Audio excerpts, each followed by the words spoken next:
Cette pierre est la clé qui a permis de résoudre un mystère vieux de plusieurs milliers d'années. Il paraissait impossible de la déchiffrer jusqu'à ce qu'un homme consacre sa vie à décoder le message crypté.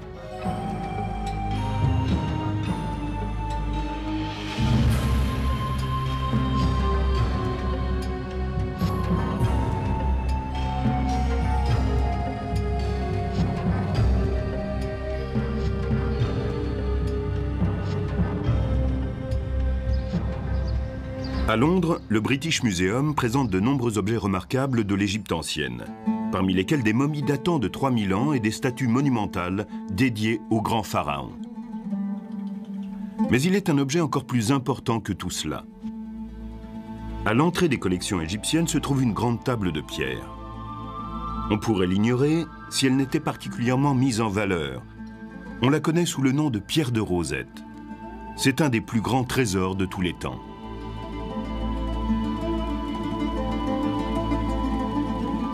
Qu'est-ce que la pierre de Rosette et en quoi une simple pierre a-t-elle transformé notre connaissance du passé?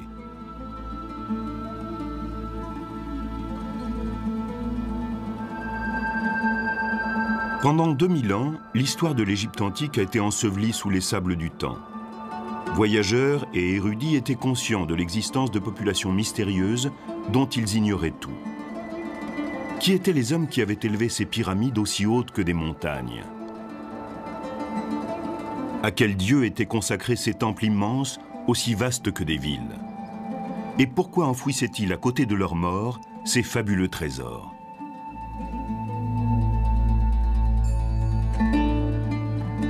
Les explorateurs de cet ancien monde découvrent un peu partout d'étranges représentations. Ce sont les Grecs qui ont nommé hiéroglyphes cette écriture mystique qui couvre les murs des temples, des édifices, des tombes, d'étranges animaux, de têtes humaines et de figures inconnues.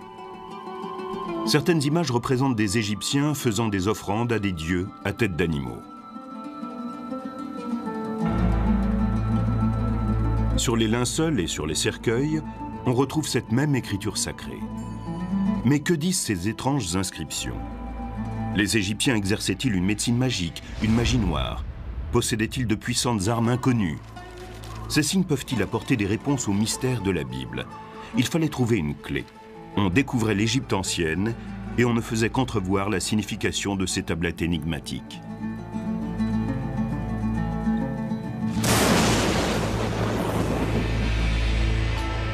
Déjà à l'époque du Christ, on considérait les anciens Égyptiens comme des légendes d'un passé lointain. Les historiens ne pouvaient qu'imaginer ce que pouvait être cette puissante civilisation. Les siècles passèrent.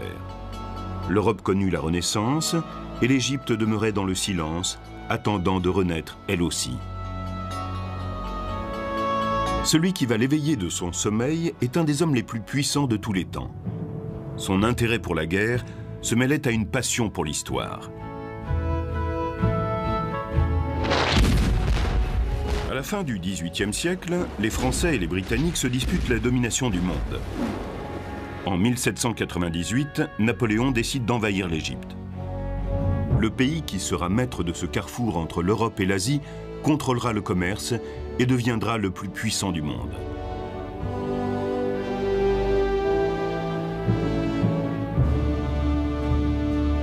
À ce moment-là, Napoléon a 29 ans. Il est devenu une légende dans l'armée française. Ses victoires en Italie sur les forces autrichiennes ont impressionné le reste de l'Europe. Son sens de l'histoire et de son destin personnel vont l'amener à considérer l'Égypte comme son prochain objectif.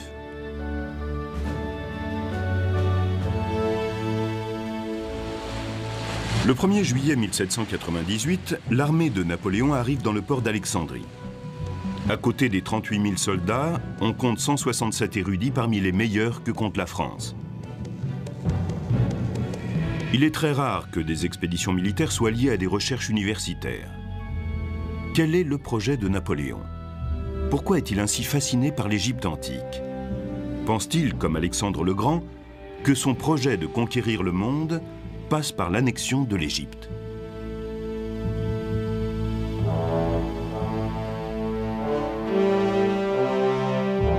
Napoléon, mégalomaniaque, voyait en l'Égypte plus qu'une simple pierre angulaire de son futur empire. Il en connaissait les légendes, l'ancienne puissance et l'histoire. C'était le pays des pharaons, dont les souverains étaient tenus pour des dieux par leurs sujets. Ils avaient régné pendant 2000 ans sur la plus grande civilisation du monde. Napoléon était bien décidé à percer leurs secrets. Comme Jules César, il pensait pouvoir gagner le cœur et l'esprit du peuple. Se voyait-il déjà le prochain pharaon? En tant que membre de l'Institut français d'égyptologie, Napoléon avait personnellement sélectionné les savants qui participaient à cette force expéditionnaire. Tandis que l'armée française remonte le Nil et écrase toute opposition sur son passage, les chercheurs se mettent immédiatement au travail et créent dans la ville du Caire un institut qui devient le quartier général de l'expédition scientifique. Ils sillonnent le pays, explorent les tombeaux, escaladent les monuments, étudient, font des esquisses et peignent tout ce qu'ils voient. Ils glanent des informations d'une richesse incroyable. Napoléon exige d'être informé en permanence. Il veut apprendre immédiatement les réponses qu'il pourrait trouver aux mystères qui l'intriguent. Tandis que les Français sont occupés à conquérir le pays et ses trésors, l'Angleterre ne reste pas inactive. La flotte britannique attaque. Elle détruit les bateaux français et commence un siège qui durera 2 ans.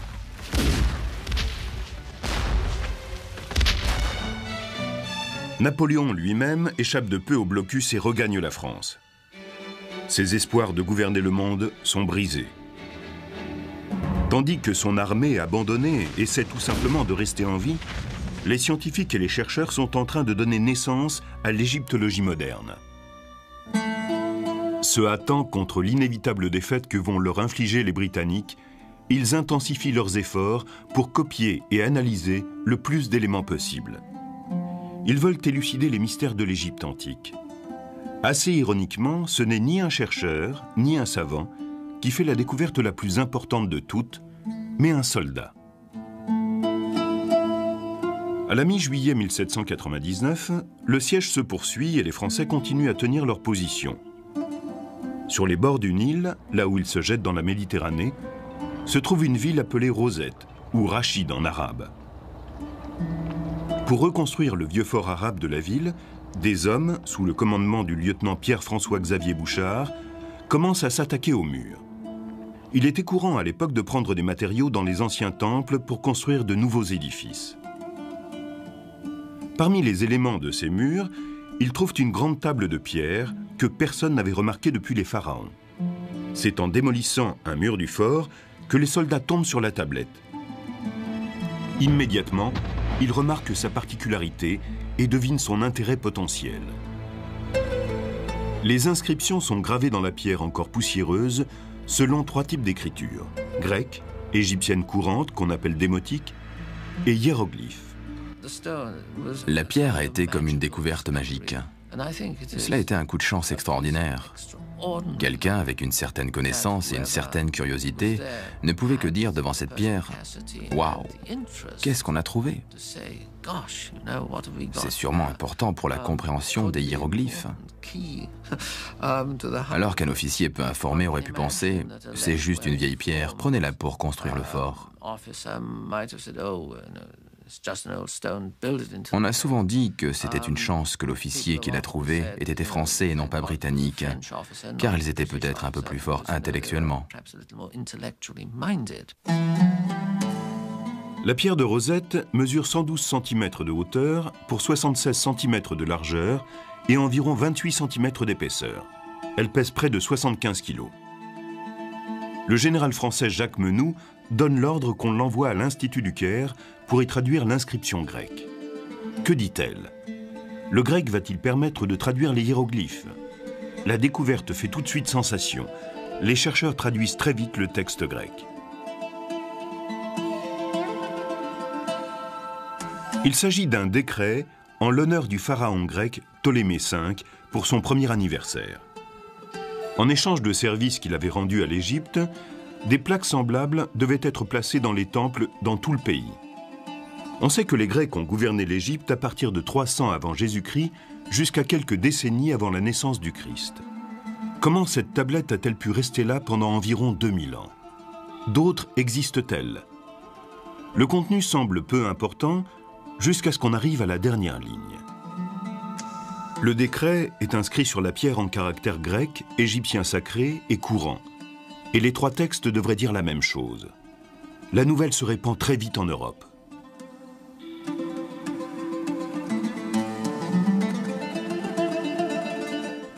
La pierre présente un grand intérêt pour l'étude des caractères hiéroglyphiques. Peut-être va-t-elle même nous donner enfin la clé. Courrier de l'Égypte, août 1799. La pierre de Rosette ne va pas rester longtemps aux mains des Français. L'étau des Britanniques se resserre et les Français sont forcés de se rendre. Mais un général parvient à cacher la pierre pour empêcher l'ennemi de s'en emparer. Cependant, au cours des négociations, les Britanniques la réclament. Pensent-ils que les hiéroglyphes pourraient leur révéler des secrets militaires? La pierre va-t-elle mettre un terme au long silence de l'Égypte antique?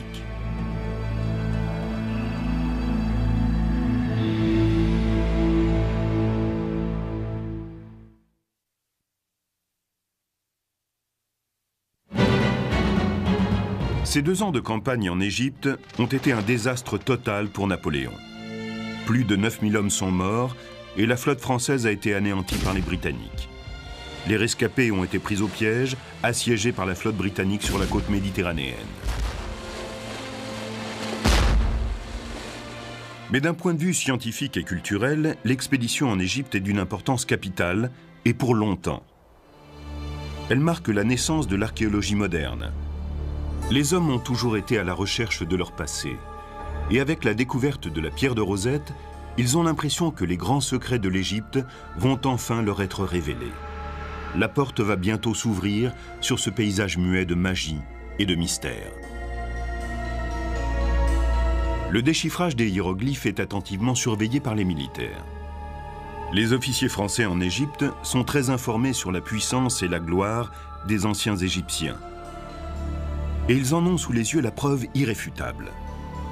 Les pyramides et les temples ont de toute évidence été construits par une grande civilisation, déjà très avancée. Si la pierre de Rosette permet de comprendre sa langue, on pourra ressusciter la splendeur de l'Égypte antique. Et cela, grâce à la France. Quel temps faudra-t-il aux chercheurs français pour comprendre les inscriptions gravées dans la pierre et lire les hiéroglyphes? Parviendront-ils à casser le code avant la reddition? À l'Institut, sous le commandement des militaires, les chercheurs se hâtent de terminer le déchiffrage. La pierre comporte 3 textes, chacun dans une écriture différente. De bas en haut, il y a les hiéroglyphes, le démotique et le grec. La partie grecque indique que la tablette rapporte les mêmes informations dans chacune des langues. Mais bien sûr, personne n'est capable de parler ou de lire une langue égyptienne datant de 2000 ans. Les Français n'ont aucune idée de ce que représentent les inscriptions égyptiennes.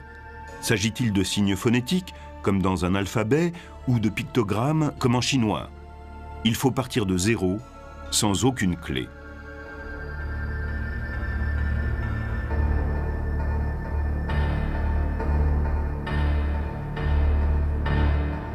Il y a encore un autre obstacle. La pierre est cassée en haut et sur les côtés. La partie la plus endommagée est en haut, celle des hiéroglyphes. Il ne reste plus que 14 lignes de texte. Au milieu, la partie démotique comporte 32 lignes, mais elle est cassée sur les côtés. Et la partie grecque fait 54 lignes. Les Français n'ont aucun moyen de savoir quelles inscriptions égyptiennes correspondent aux mots grecs. Et le temps joue contre eux.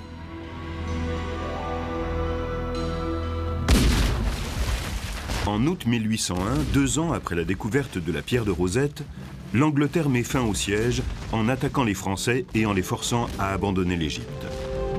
Dans le traité qui signe leur retrait, les officiers français sont autorisés à garder leurs affaires personnelles. Mais l'Institut du Caire doit livrer toutes ses découvertes. Les chercheurs sont furieux.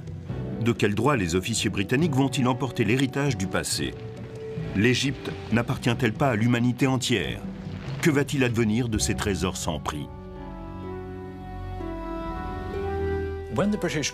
Quand les Anglais ont obtenu la reddition des Français à Alexandrie, il connaissait l'existence de la pierre de Rosette.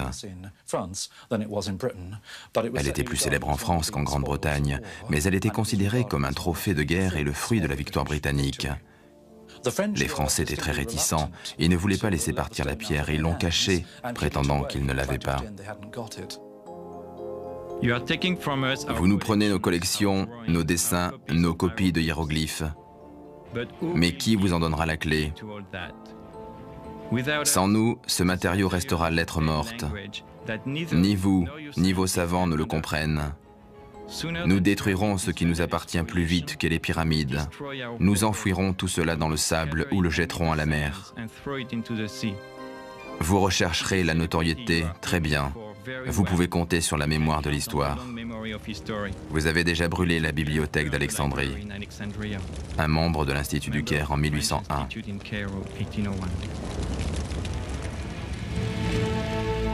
Le général Jacques Menou, qui commande l'armée après le retour de Napoléon en France, tente de garder la pierre de Rosette. Après la défaite, il essaie de lui faire quitter l'Égypte en cachette. Il l'enroule dans ses vêtements et la dissimule parmi ses effets personnels. S'il est découvert, Menou a l'intention d'affirmer qu'il s'agit d'un bien personnel, ce qui lui éviterait d'être accusé de trahison. L'armée britannique sait que les Français vont tenter de faire sortir la pierre de Rosette du pays. Ils font venir William Hamilton de Grèce en Égypte. C'est lui qui s'occupe des antiquités britanniques à travers le monde. En Grèce, il a réussi à acquérir les frises de marbre du Parthénon d'Athènes. Les Britanniques savent qu'il ne quittera pas l'Égypte sans en rapporter de nouveaux trésors pour son roi. Hamilton et l'armée britannique soupçonnent fortement Menou de cacher la pierre. Il se présente chez lui à Alexandrie. Le général proteste violemment et affirme son droit de garder cette pierre, mais les officiers britanniques insistent. Sous la menace d'un pistolet, Menou ne résiste plus.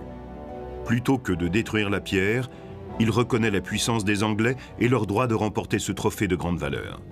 William Hamilton confirme l'authenticité de la pierre et l'armée anglaise en prend possession.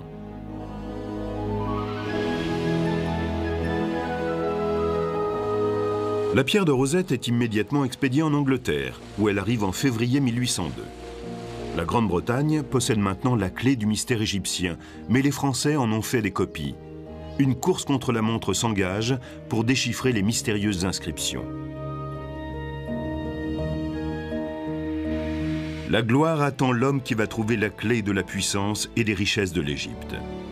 Sous l'œil du monde entier, les plus grands savants se battent pour être celui-là. Des amis deviennent rivaux. Qui étaient les hommes qui ont essayé et n'ont pas réussi à déchiffrer le code? La pierre de Rosette livrera-t-elle son secret?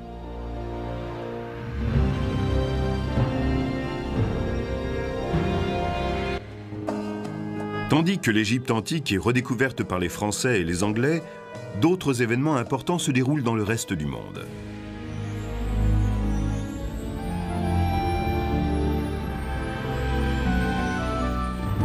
Les États-Unis font plus que doubler leur superficie en signant le traité de cession de la Louisiane en 1803.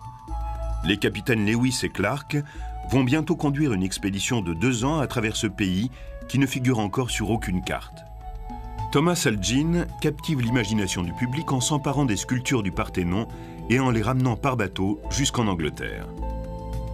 En Chine, après 4000 ans de domination, l'ère des dynasties va s'éteindre avec la fin de la dynastie mandchoue. Au début du XIXe siècle, les récits sur les parties du monde nouvellement explorées stupéfient l'Europe et l'Amérique. Aucune découverte ne paraît incroyable. Tout semble possible. Quand arrivent les nouvelles rapportant la richesse des merveilles d'Égypte, la fascination pour tout ce qui est égyptien est à son comble.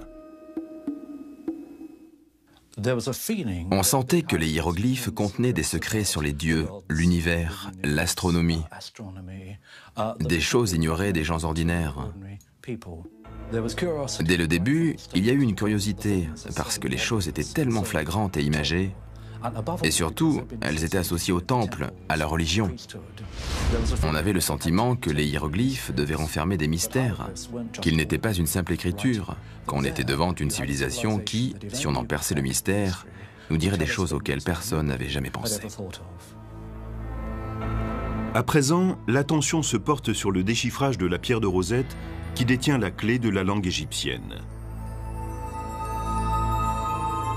Dès son arrivée à Londres, en 1802, des copies des inscriptions commencent à se répandre dans toutes les universités d'Europe.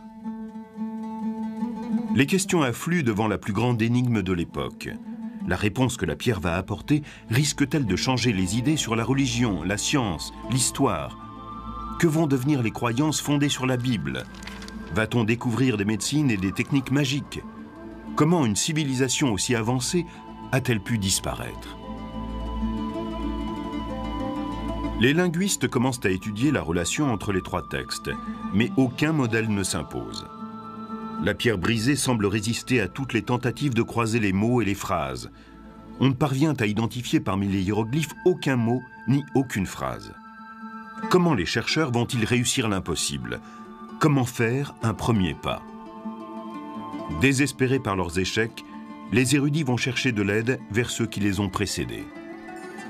Le premier ouvrage sur la langue égyptienne est un livre grec de Horapollon, qui était, dit-on, un prêtre égyptien. Son livre, Hieroglyphica, écrit au 5e siècle avant Jésus-Christ, traite de l'utilisation et du sens des hiéroglyphes. Horapollon parle de 189 signes différents, dont il donne une description détaillée et également l'explication mythologique.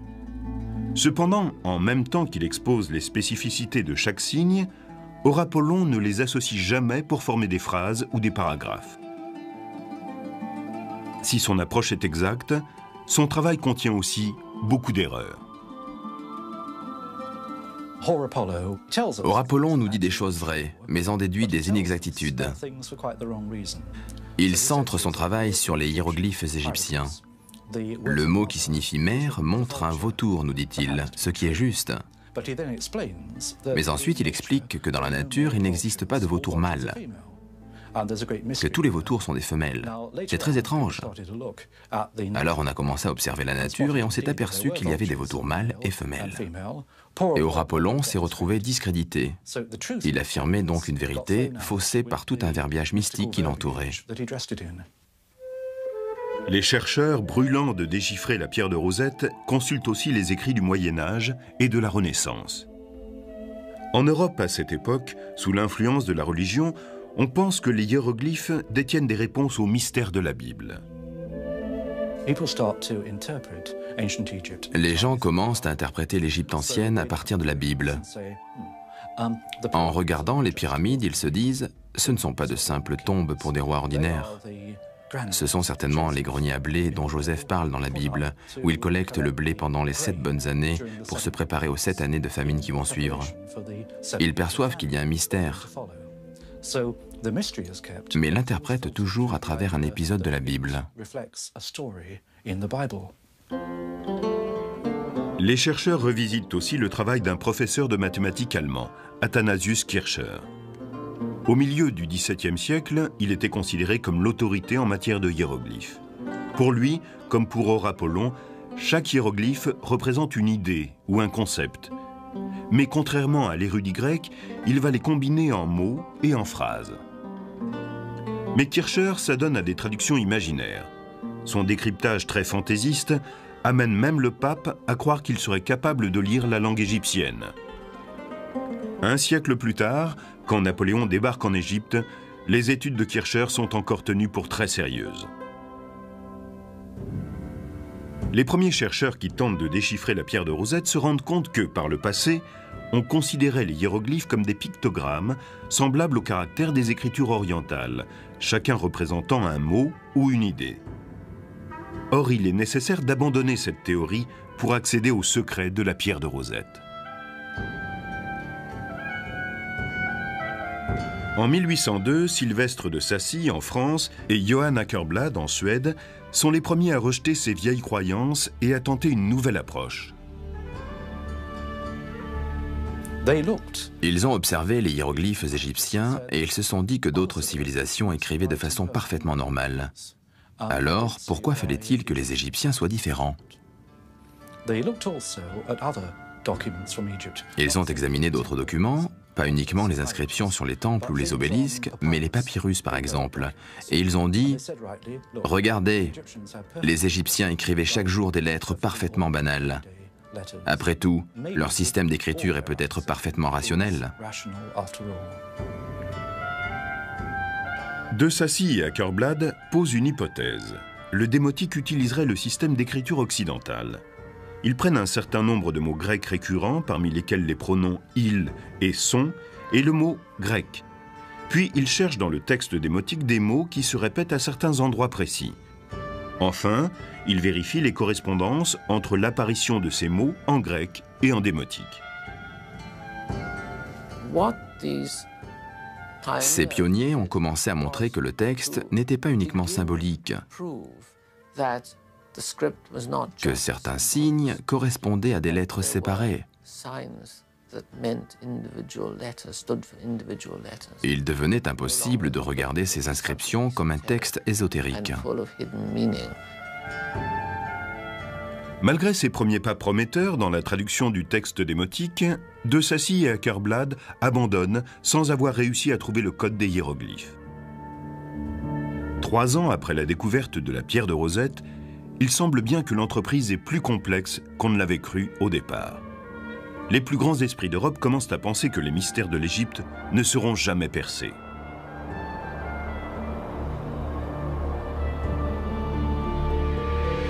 « 10 ans se passent après les essais de Sacy et Akerblad sans sérieuses avancées. La fascination du public vis-à-vis de l'ancienne Égypte continue à grandir. La pierre de Rosette ne tombe nullement dans l'oubli. Pour ceux qui voudraient tenter l'aventure, l'échec des 2 savants est un précédent intimidant.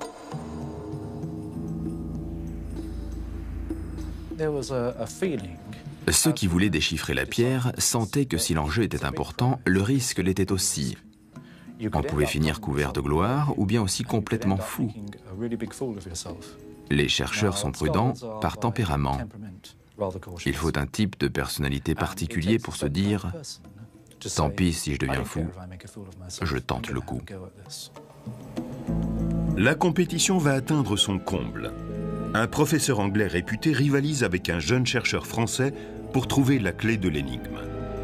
Le savant britannique va décider de passer ses vacances à décoder la pierre de Rosette. Comment va-t-il être le premier à lire les hiéroglyphes?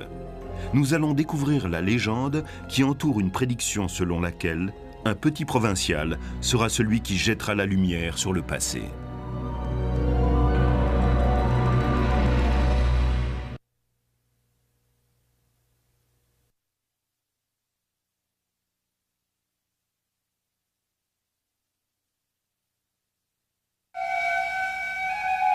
On découvre sans cesse des tombes et des temples couverts de hiéroglyphes, mais personne n'est capable de lire les secrets de l'ancienne Égypte.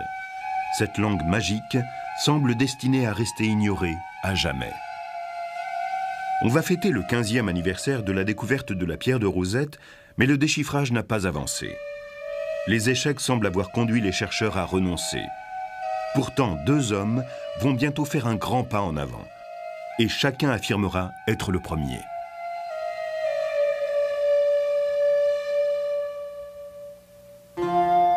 Au cours de l'été 1814, un linguiste et physicien londonien de 41 ans rapporte une copie de la pierre de Rosette dans sa maison de campagne. Il décide de passer ses vacances à se casser la tête sur cette énigme. Cette fois, la pierre va commencer à parler.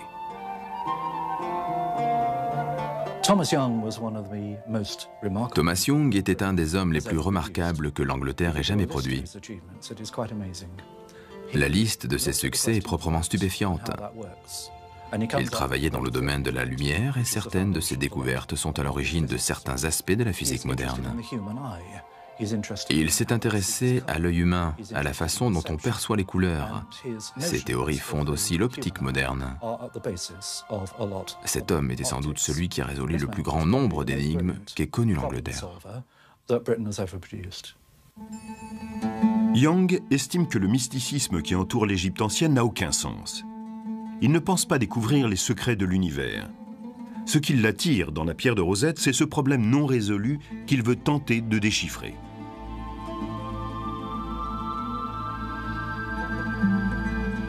Il commence par se concentrer sur les mots d'un point de vue graphique. Il localise, dans la partie grecque, les lignes qui comportent des mots apparaissant plus d'une fois.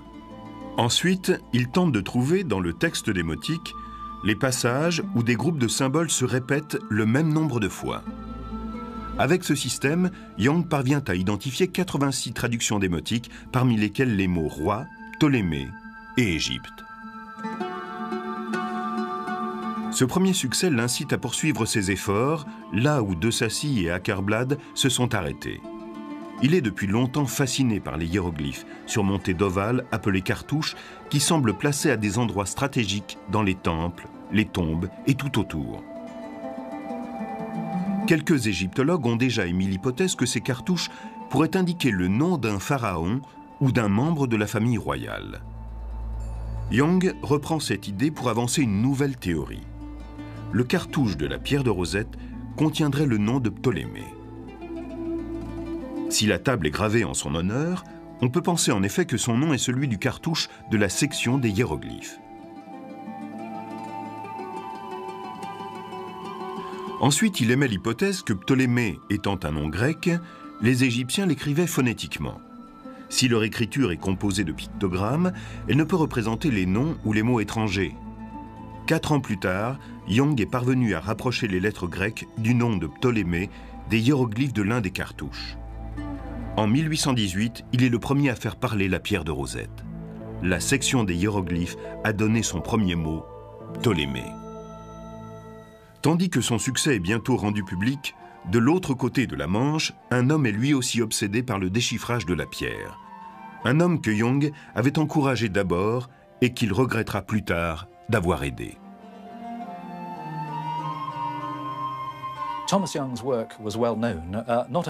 Le travail de Thomas Young était bien connu pas seulement en Angleterre, mais aussi dans d'autres pays.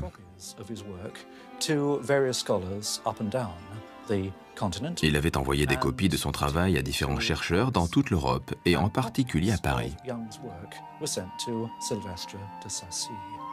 Sylvestre de Sacy avait reçu des copies de son travail, et un jour, il les montra à un jeune Français du nom de Jean-François Champollion. Le destin de Jean-François Champollion semble lié à la pierre de Rosette depuis sa naissance. La légende raconte comment sa mère, Alitée, avait reçu la visite d'un sorcier des mois avant la naissance de l'enfant. En regardant dans les yeux de cette femme malade, le sorcier avait vu le passé lié au futur. Il lui avait prédit qu'il lui naîtrait un fils qui ferait la lumière sur les siècles passés.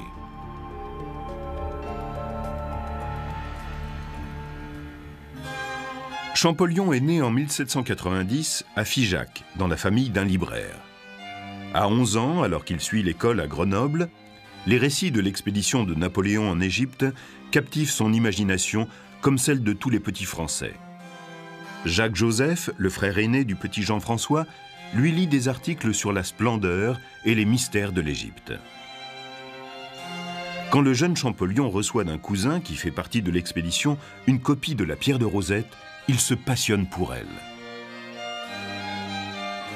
Il a maintenant un but, lire les hiéroglyphes, ce qui veut dire bien entendu déchiffrer la pierre.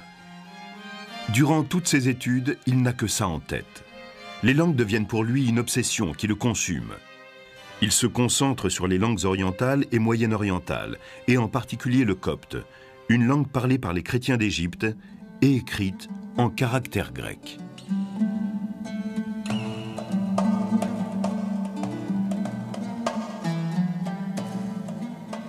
À 14 ans, Champollion travaillait énormément, non pas pour ses études, mais sur les hiéroglyphes égyptiens. Il en a fait ce qu'on appellerait aujourd'hui une petite dépression nerveuse. On l'envoie se reposer en convalescence et de là il écrit une lettre à son frère aîné où il lui dit « Je m'ennuie tellement, envoie-moi une grammaire chinoise ». Voilà le genre de personnalité obsessionnelle qui était celle de Champollion. Au début de ses études, Champollion se focalise sur le déchiffrage de la langue démotique et sur ses liens avec le copte. Il pense d'abord que les hiéroglyphes sont des symboles, mystérieux, et qu'il ne pourra déchiffrer par les moyens ordinaires. Mais en même temps que Young, il commence à entrevoir la relation entre les noms grecs et le cartouche des hiéroglyphes. Quand il prend connaissance des avancées de Young, Champollion se rend compte immédiatement de leur exactitude. Il décide de mener plus loin encore la recherche. Il obtient un cartouche portant le nom de Cléopâtre, venu du temple de Philae. Ptolémée et Cléopâtre ayant des lettres communes, leurs hiéroglyphes devraient faire apparaître des signes similaires. Champollion examine ces deux noms dans l'écriture hiéroglyphique et se dégage le P, le L et le O. Il vient de prouver la véracité de la théorie de Young. Les noms étrangers sont éplés phonétiquement dans les hiéroglyphes. La porte de l'énigme s'est ouverte et le jeune chercheur va pouvoir la franchir. Champollion s'est rendu compte que Young avait raison. Il a montré comment les hiéroglyphes transcrivaient les noms des pharaons d'origine grecque. Mais ce n'était qu'une partie du problème. Peut-être cette façon d'écrire les noms étrangers n'était-elle utilisée qu'au cours des périodes les plus récentes. Qu'en était-il pour des périodes antérieures? Champollion examine alors la copie d'une inscription du grand temple de Karnak. Sur celle-ci, le nom d'un pharaon se répète à plusieurs reprises. Il comprend 3 signes. En haut, c'est le disque du soleil, et Champollion sait qu'en copte, il se prononce Ra. En bas, une lettre que Thomas Young a déjà identifiée, le S.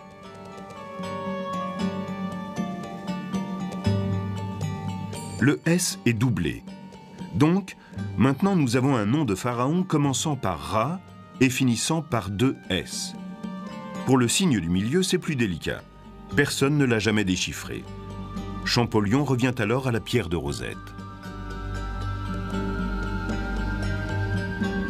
Quand ce signe y apparaît parmi les hiéroglyphes, le grec le traduit par l'idée de naissance. Champollion se souvient qu'en copte, donner la naissance se dit Mésé. Ça y est, il a le nom d'un pharaon commençant par Ra, puis continuant avec Mésé, et enfin s'achevant par 2 S. Champollion connaissait les noms des pharaons. Et il savait qu'était monté sur le trône d'Égypte le célèbre Ramsès. Il a compris tout d'un coup qu'il tenait la clé du mystère. Sa connaissance du copte, les travaux de Thomas Young et son immense savoir sur l'Égypte antique lui avaient permis de faire cette découverte capitale. Je pense qu'à ce moment-là, il s'est dit « Je tiens l'affaire, je l'ai ». Young réagit de façon ambiguë. S'il est heureux de voir quelqu'un faire avancer ses recherches, il est en même temps furieux du manque de reconnaissance de Champollion. Et si le travail du jeune chercheur est remarquable, celui de Young, lui, est publié. Quand enfin les résultats de Champollion sont publiés, il devient la coqueluche du tout Paris. La France entière célèbre le Français qui a le premier déchiffré les hiéroglyphes, même si cette affirmation est controversée. Quant à lui, il poursuit son formidable travail avec une ténacité et une rapidité étonnantes. Il décide d'établir une liste complète de tous les pharaons avec les dates de leur règne. En 1824, Champollion constitue un alphabet hiéroglyphique formé de 23 signes. Pour cela, il utilise des copies d'inscriptions qu'on lui rapporte d'Égypte. Que se serait-il passé s'il avait fait le voyage en Égypte et observé les hiéroglyphes sur place? Aurait-il pu aussi bien les faire parler? Que lui aurait-il dit?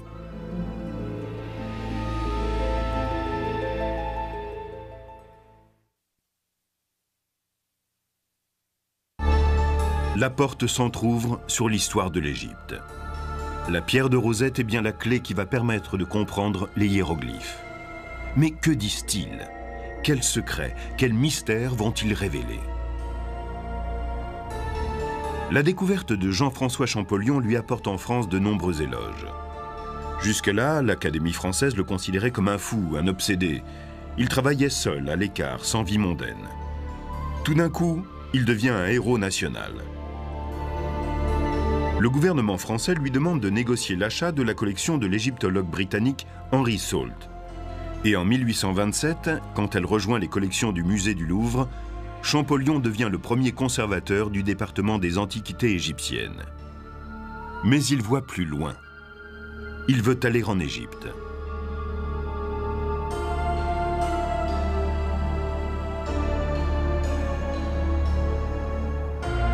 En 1828, avec l'aide du musée italien de Turin, il organise une expédition sur le Nil.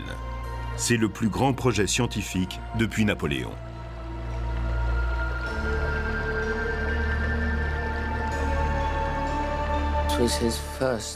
C'est la première fois qu'il se retrouve face à des documents égyptiens. C'est une confrontation stupéfiante. Il court dans tous les sens, il déchiffre des cartouches. Son obsession à l'époque était de dater les monuments et d'établir la chronologie des pharaons. L'étude de l'histoire égyptienne n'avait pas de véritable base de travail qui aurait pu servir pour étudier les monuments.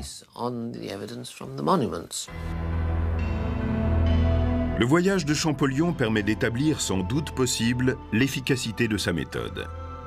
Il peut lire les hiéroglyphes qui ornent les murs des temples. Son travail est maintenant reconnu. Il a fondé seul l'égyptologie.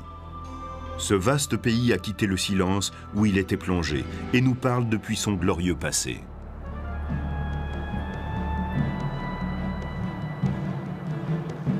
La légende avait transmis les noms de pharaons comme Ramsès et Thoutmosis. Maintenant, on peut identifier leur visage. On sait maintenant quand ils ont régné et dans quel temple ils priaient. De retour à Paris, Champollion poursuit son travail. Il dispose d'assez d'éléments pour écrire une histoire complète de l'Égypte. Malheureusement, il n'en aura pas le temps. Il meurt le 4 mars 1832.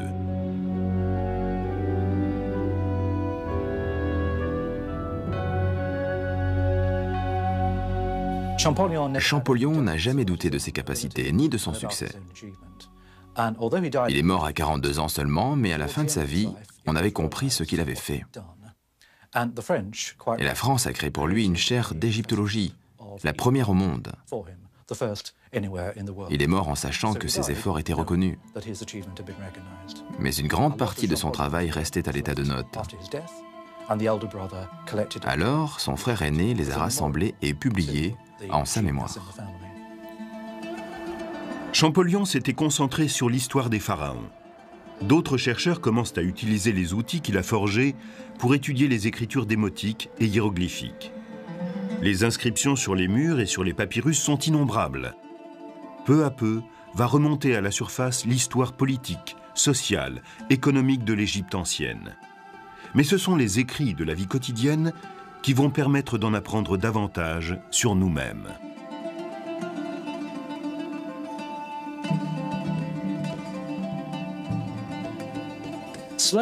Au fur et à mesure, il devient clair que les Égyptiens étaient comme nous. Ils écrivaient à leurs banquiers, aux collecteurs des impôts. Ils tenaient des correspondances sur tous les sujets de la vie courante. Ils avaient une littérature, comme nous.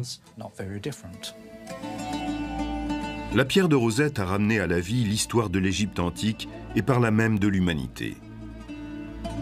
Il y a bientôt 2 siècles que son mystère a été percé, et pourtant nous n'en sommes qu'à gratter la surface de tous les secrets enfouis dans les sables de l'Égypte. Des trésors spectaculaires trouvés dans la tombe de Toutankhamon en 1922, jusqu'à la découverte de la tombe des fils de Ramsès le Grand en 1995, les chercheurs ne cessent de faire de nouvelles découvertes étonnantes.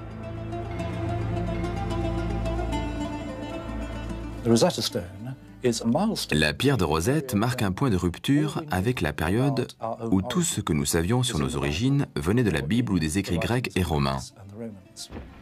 À partir de sa découverte, nous avons pu étudier l'histoire ancienne et l'écouter nous parler. Elle a commencé à nous dire d'où nous venons, d'où viennent nos idées, quelles sont nos racines. La pierre de Rosette nous offre la possibilité de nous retrouver face à notre identité.